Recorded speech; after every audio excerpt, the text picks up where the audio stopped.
Hi అండి. ఈ గురువారం మంచి మాట, సహాయం చేసే గుణం. సహాయం చేసే గుణం అనేది ప్రతి ఒక్కరిలోనూ ఉండాలండి.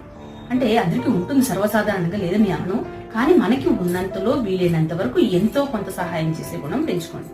ముఖ్యంగా అన్నదానంలో మనం సహాయం చేసే గుణం ఖచ్చితంగా చేయండి. ఎవరైనా నోరు తీర్చి అడిగారంటే వెంటనే మీకున్నంతలో మీరు కొంచెమన్నా సహాయం చేయడానికి ప్రయత్నించండి. అలాగే పిల్లలు కూడా నేర్పండి, వాళ్ళు కూడా మంచి అలవాట్లు వృద్ధిలోకి వస్తారు. అలాగే వాళ్ళ అలవాట్లు కూడా ఇంకొకరికి మేలు చేస్తుంది. ఎప్పుడైనా దేవుడి దగ్గరికి వెళ్ళినప్పుడు కూడా మనం కొంత ఇస్తే అది కావాలి దేవుడా, ఇది ఇస్తే అది చెయ్యి, అది మనం దండం పెట్టుకుంటూ ఉంటారు. అలా చేయకూడదు. ఎప్పుడు కూడా మనం ఇచ్చేది మనం ఇవ్వాలి. దేవుడు ఇచ్చిందేగా మనం దేవుడికి ఇస్తున్నాం. అలా ఇచ్చేసేయండి మనస్ఫూర్తిగా, మీకు వచ్చే ఫలితం మీకు లభిస్తుంది. ఎప్పుడు ఏది ఆశించి మనం చేయకూడదండి. అది అలవాటు చేసుకోండి, అంతా బాగుంటుంది. మీ ఫ్యామిలీకి కూడా అది అలవాటు చేయండి. ఓకేనా ఫ్రెండ్స్? ఇక ఉండనా, మరో గురువారం మరో మంచి మాటతో కలుస్తుంది మీ యాక్టివ్ శ్రీదేవి. అందరికీ హ్యాపీ న్యూ ఇయర్.